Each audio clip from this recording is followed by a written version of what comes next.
Falou, o Senhor está aqui.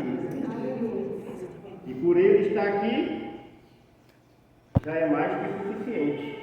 Glória a Deus. E a gente se alegre e entenda que o melhor lugar para nós estarmos é aqui, na presença dele. Não nessa questão, nesse ambiente físico, mas aonde ele está. E eu dou glórias a Deus por isso. Amém? Amém, glória a Deus. Eu queria no presente, existe isso? Dar uma palavra introdutória. E quem quiser seguir, está no livro de 1 Coríntios, capítulo 15, a partir do versículo 37.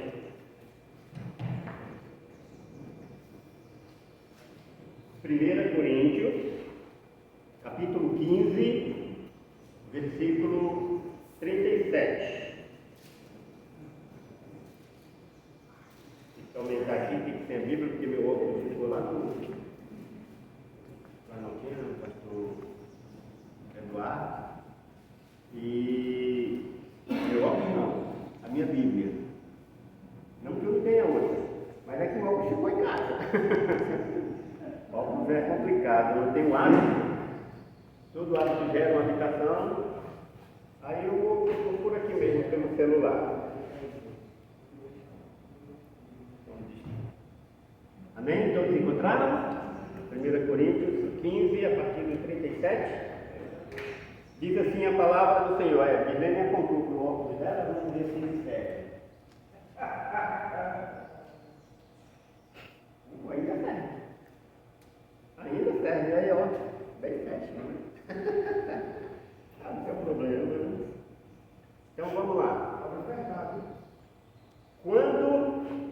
Quando semeias, não semeias o corpo que há de nascer, mas o simples grão como de trigo, ou de outra qualquer semente. Do 37 a gente pula para o 42 até o 44. Assim também a ressurreição dentre os mortos. Semeia-se o corpo em corrupção, ressuscitará em incorrupção. Semeia-se em ignomínia, que quer dizer desonra, ressuscitará em glória. Semeia-se em fraqueza, ressuscitará com vigor. Semeia-se corpo natural, ressuscitará corpo espiritual. Se há corpo natural, há também corpo espiritual. Aleluia! Se a gente parar para observar e prestar atenção, dá para a gente perceber aqui, agora eu vou ter que tirar, diferenças entre sementes. Conseguiram perceber? Que há diferença aqui entre sementes. A semente do versículo 37 é uma, e a semente dos versículos 42 a 44 é outra. As sementes e a colheita também, não é só semente, é semente e colheita. Do versículo 37 para as colheitas do versículo 42 até o 44. O primeiro grupo de sementes, que é do 37, quando semeada, ela dá uma colheita semelhante ao que foi plantado. Se a gente parar para observar e olharmos as sementes do versículo 42 até o 44, deixa eu me pegar aqui o óculos, que não é meu. Né? A do primeiro grupo vai gerar, do 37, conforme a sua semelhança. Se for trigo é trigo, se for manga é manga, e por aí vai. Enquanto a do segundo grupo, que é do versículo 42 a 44, elas são distintas ou contrárias. O que isso quer dizer? Que por conta da queda, a corrupção passou a fazer parte do homem. E deixou, fazer parte da corrupção do homem, que deixou de ser íntegro. Esta ruptura em sua natureza, que era íntegra, também afetou o seu estado. Desta forma, nesse segundo grupo, não é semeado simplesmente uma semente, mas uma natureza e um estado, para se colher uma outra natureza e um outro estado. Então, o que acontece? Antes da queda, o homem era de uma forma, ele era íntegro. O que quer dizer essa palavra íntegro? Não quer dizer aqui simplesmente no fato da pessoa ser correta, andar sem fazer nada de errado, mas quer dizer que ele está dentro da sua totalidade, não há falha, não está faltando absolutamente nada, porque quando Deus criou o homem, criou dentro da sua perfeição, ele era pleno, não havia falha no homem. A partir do momento da queda, aí houve uma ruptura na natureza do homem, ele deixou de ser íntegro, e aí passou a ter falhas, Então o que acontece? Não vou semear uma semente estragada, uma semente podre, porque vai dar um fruto podre. Agora, não basta semear apenas a semente, vamos ter que semear a natureza e o estado. E como diz lá 42 e 44, se eu semear, eu vou ter que semear um corpo natural para semear um corpo espiritual. Eu vou ter que semear a minha corrupção. Eu não vou semear de que forma, como eu acabei de falar agora há pouco, que eu semear apenas uma semente, eu como podre, eu vou gerar coisas podres. Isso se eu estiver ensinando aquilo de qual agora eu faço parte. Mas se eu estiver entendendo que o que eu sou não é pleno, não é verdadeiro, não é honesto, eu vou ter que fazer o quê? Modificar. Eu tenho que mudar essa minha estrutura. E eu só vou conseguir mudar a partir do momento que eu entender e eu perceber que eu sou corrupto e ofertar, semear a minha natureza ao meu Deus, para que eu tenha como colher algo que não é o que eu sou. Amém? Então é semear a corrupção para colher a incorrupção, a ignomínia ou desonra para colher glória, corpo natural para colher corpo espiritual, e fraqueza, semear fraqueza para colher vigor. Ou seja, a natureza humana deve morrer para dar lugar à natureza que era antes da queda. O estado de fraqueza deve morrer, o estado, não só o estado de fraqueza, mas o estado que o homem se encontra, deve morrer para dar lugar ao estado em que ele era antes da queda. O estado é interessante, o estado aí, falando muito da natureza, vamos falar um pouquinho do estado. Eu não quero falar mal, mas já falando, existem pessoas que já acordam de mau humor. Existem pessoas que acordam de mau humor, e a gente tem um hábito, um ditado popular que diz que fala, nasceu de lua. Tem dia que está bem, tem dia que está ruim. Se gosta de sol forte, amanheceu chovendo, já fica de mau humor. Se acordou antes do horário, que costuma acordar, dormir um pouco, fica de mau humor. Então ocorrem situações, as situações é que dominam o estado daquela pessoa. Ela não é reta, ela não é consistente. O que acontece muitas vezes abala, o estado dela modifica. Ou seja, então quando se vai semear o estado, é nessa situação, para que independente do que esteja acontecendo ao nosso redor, a gente esteja pleno, não somente aquele dia, mas todo o dia.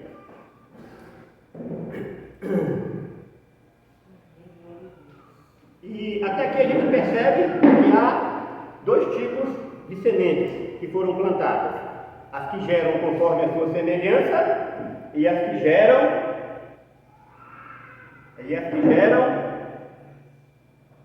contrário à sua semelhança. Então, dois tipos até aqui: as que geram conforme a sua semelhança e aquelas que geram contrário à sua semelhança.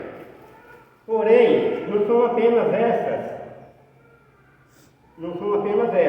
Ainda as sementes que plantadas geram frutos de... E aqui agora, eu vou ter até que me afastar, porque eu tenho certeza que vocês vão começar a se alegrar, porque é bênção, e vão começar a se alegrar e vão dar pulos, aí eu estou com medo até de me machucar. Que como disse a pastora Gislene logo no início da oração, que é motivo da gente se alegrar, que é motivo de regozijo. Então, se estamos aqui, vamos trazer motivo de se alegrar. Há também sementes que geram frutos de perfeição. Aleluia! Aleluia! Eu falo a minha frase? Eu falo ou eu não falo? Deixa para o Espírito discernir, né? E a gente vai perceber bastante isso em Mateus, no capítulo 5, e também depois no Mateus 10. E lá no versículo 10 de Mateus, vai estar escrito: bem-aventurados os que são perseguidos por causa da justiça. Chegaram lá em Mateus 10?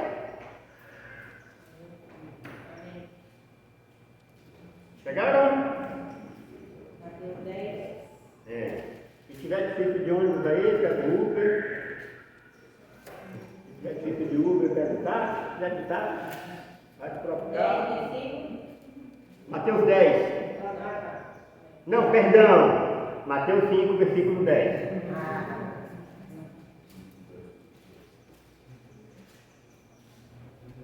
Bem-aventurados os que são perseguidos por causa de quem? Da justiça, porque deles é o reino dos céus. Também tem sempre uma promessa, está entendendo? A questão da alegria. Bem-aventurados quer dizer felizes, alegres. Quando se semeia, quando nós semeamos justiça, o que vai acontecer conosco? Espiritualmente falando, quando nós semeamos justiça, o que vai acontecer geralmente conosco?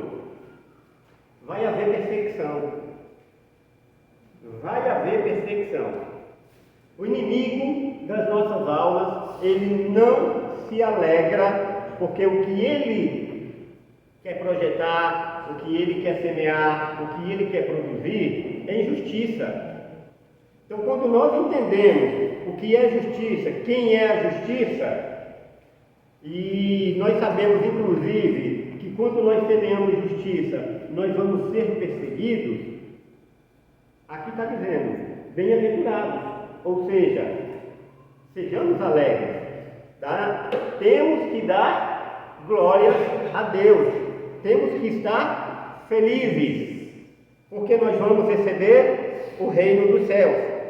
E ele vai nos perseguir. De que forma que ele vai nos perseguir? Se a gente for dar uma olhada no livro específico da Bíblia, que começa e termina sem nome, ou seja, a Bíblia toda, a gente vai perceber que muitos morreram e muitos foram perseguidos. Estevão é o primeiro mártir da igreja. Nós vamos perceber que milhares de crianças, centenas de crianças foram mortas quando se ficou sabendo que o libertador estava por chegar, no caso Moisés. Então, foram muitas crianças mortas. Quando o rei Herodes ficou sabendo que os 3 reis magos dizem que um rei iria chegar, aquele rei de justiça, que ia trazer a justiça. Então eu não sei quem é, fui enganado, eles foram por outro caminho, vamos matar todas as crianças. Quando a justiça ela é pregada, automaticamente vai haver perseguição. E quando há perseguição, nós temos que nos alegrar, porque nós sabemos que estamos trilhando o caminho reto. Glória a Deus. O parâmetro de justiça, qual é o parâmetro de justiça? É a palavra de Deus. Semeamos justiça também quando vivemos nela, quando damos testemunho dela, quando a nossa vida dá testemunho, nós também semeamos justiça. Basta apenas eu abrir a minha boca e falar de tudo que está escrito na Bíblia. A minha vida tem que condizer com o que está escrito ali. Glória a Deus. E se eu sair aí pregando justiça, a minha vida não condiz com aquilo que eu estou falando, entristeçam, porque o inimigo não vai perseguir, porque ele sabe que ele já está sendo dominado. E aquelas pessoas, quando virem, vai haver, aquele ali não é não. Não vai chegar e falar, ei, eu sei quem é Paulo, eu conheço a Jesus, mas e aí? Quem são vocês? E a nossa vida pode fazer com que aquelas vidas se percam.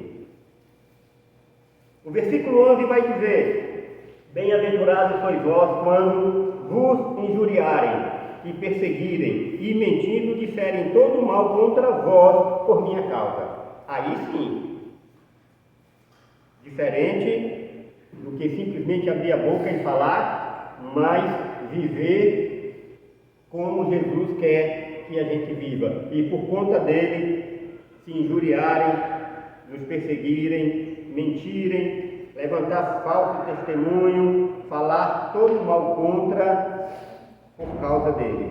Não se enganem ao semear Jesus verdadeiramente, de coração, e como eu disse, semear não simplesmente de palavras, mas com atitudes e com vivência daquilo que se está semeando. Todas essas coisas, essas perseguições, poderão recair sobre nós. Por isso é necessário semear nossa natureza caída e o nosso estado fraco, para que a gente venha suportar essas perseguições. E se a gente caminhar um pouco mais, não precisa abrir não, lá em Mateus 10 também lá vai dizer praticamente as mesmas perseguições, dizer o que vamos passar do que está escrito aqui nessas bem-aventuranças. E como eu disse, é necessário semear natureza. E aí o versículo 3, ele vai, apesar de estar na ordem contrária aí, deixei ele também por último, ele vai nos dar essa alegria de entender o porquê que nós temos que andar dessa forma. Bem-aventurados os pobres de espírito, porque deles é o reino dos céus. Também, o pobre de espírito, deles também é o reino dos céus. Ser pobre de espírito é ser prudente e é ser simples.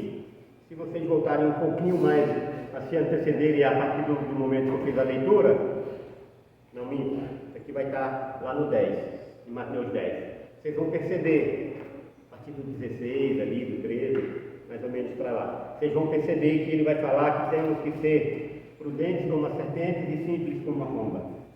Esse é o pobre de espírito, ser prudente e ser simples. Ou seja, não altivo, não orgulhoso, não presunçoso, saber a hora de se calar, pois sim, saber o horário de se calar. Há momentos em que temos que bradar a voz, falar em alto som para todos os cantos da terra, e há momentos em que temos que nos calar. E o interessante é que ainda no capítulo 10 de Mateus, ele fala que quando nos calamos, Jesus fala, não se preocupe com o que hei de falar, porque no momento certo eu vou falar por vocês, o Espírito vai falar por vocês, vai colocar na boca de vocês o que tem que se falar. Então sim, há momentos em que vai ser necessário apanhar numa face e dar a outra. Há momentos em que caluniar, em levantar falso testemunho, não vou ter que levantar em minha própria defesa. O próprio Espírito, o próprio Deus vai vir em minha defesa. Mas é interessante que a gente esteja constantemente semeando o nosso estado caído. É interessante que estejamos o tempo todo semeando a nossa natureza caída, porque a gente vai conseguir entender, através do Espírito, qual o momento de falar e qual o momento de se calar. Amém? O que podemos então entender com tudo isso? Entre a semeadura e a colheita, há processos. E a pastora Elisângela que gosta muito desse processo, não tem como falar de processo sem lembrar dela. Então, entre a semeadura e a colheita, há processos. E processos árduos, pesados e desgastantes.